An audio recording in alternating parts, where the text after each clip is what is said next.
Hi witches! So today we are talking about probably the most iconic card of the entire Major Arcana. It is card number 13, and that is Death.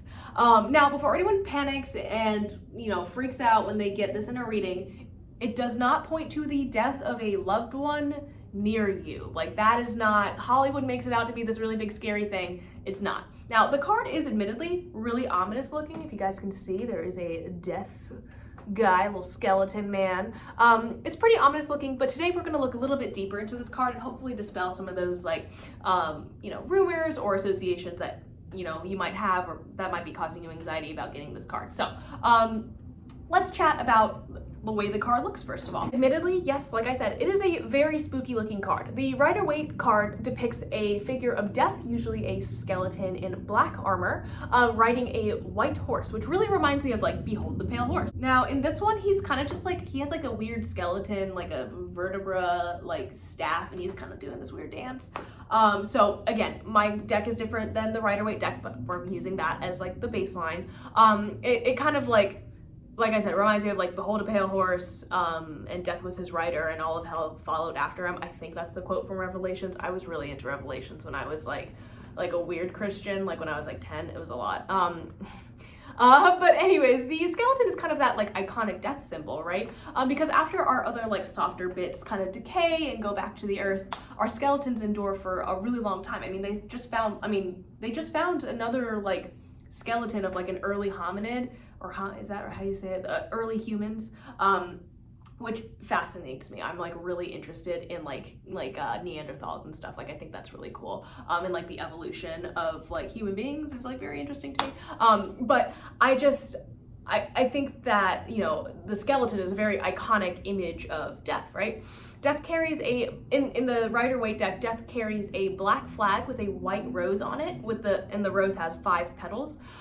The flower represents purification, beauty, and immortality, and the 5 petals that make up the flower point to change. So that's the whole thing about numerology. If you guys want me to do a numerology video or maybe series, if I can, though I think we can kind of sum it up in one video, I can totally do that, but it'll just be at a different time.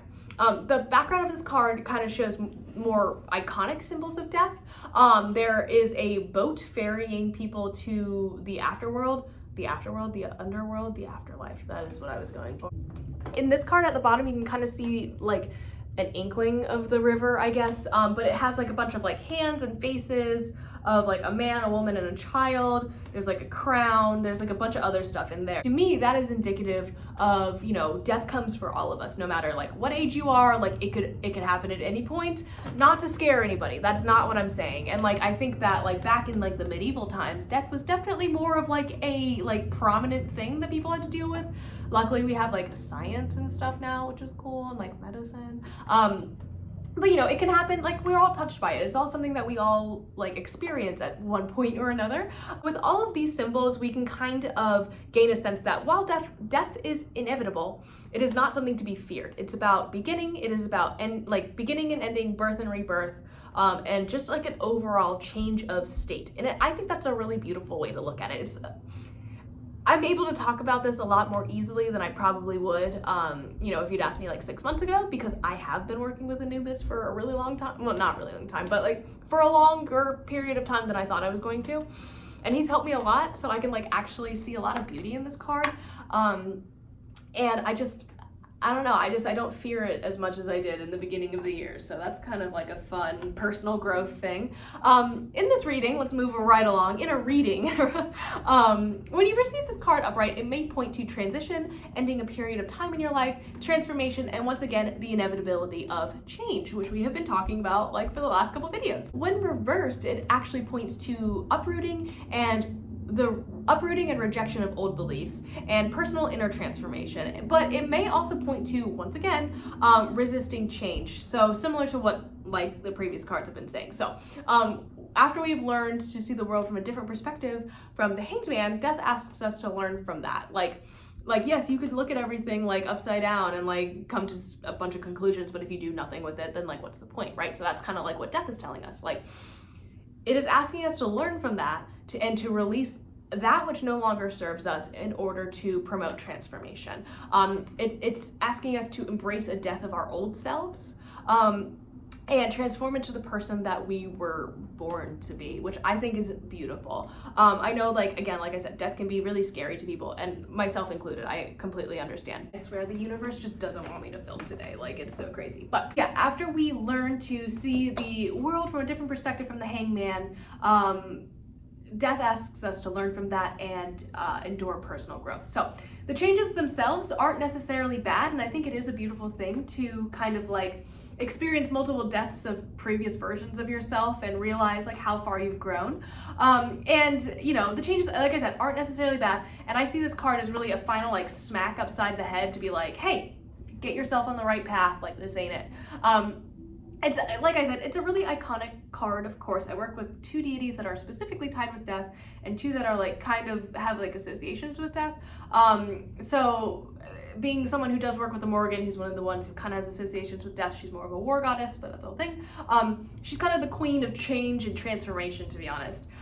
This card has like always been kind of comforting to me, like in a weird way, and I learned really early on in my practice that like death in and of itself, like the card, isn't necessarily evil. So I was lucky in that. A lot of people coming into this like don't know that, so I do want to dispel that as a myth, I guess. I am definitely set in my ways, like for sure, in terms of the way I present myself and the way that I look at the world, but I do try to stay open to change, especially whenever I see this card. And I don't really see this as a negative card at all, especially just being someone who works with 2 death deities. So I kind of see it as a herald of a period of positive upheaval, which sounds kind of weird, but it's a proverbial cleansing, you know, out with the old, in with the new you, I say. So if you're feeling called to transform and maybe need a bit of guidance or are interested in getting a reading from me, be sure to check out my Patreon, like I was saying earlier. I'm thinking of opening up readings, just like general readings, like one-time readings. If you're like, I don't want to do this for, you know, multiple months on end, let me know what you guys think about that. I do kind of want to start transitioning into doing more witchy stuff, like to make my, like to sustain my life.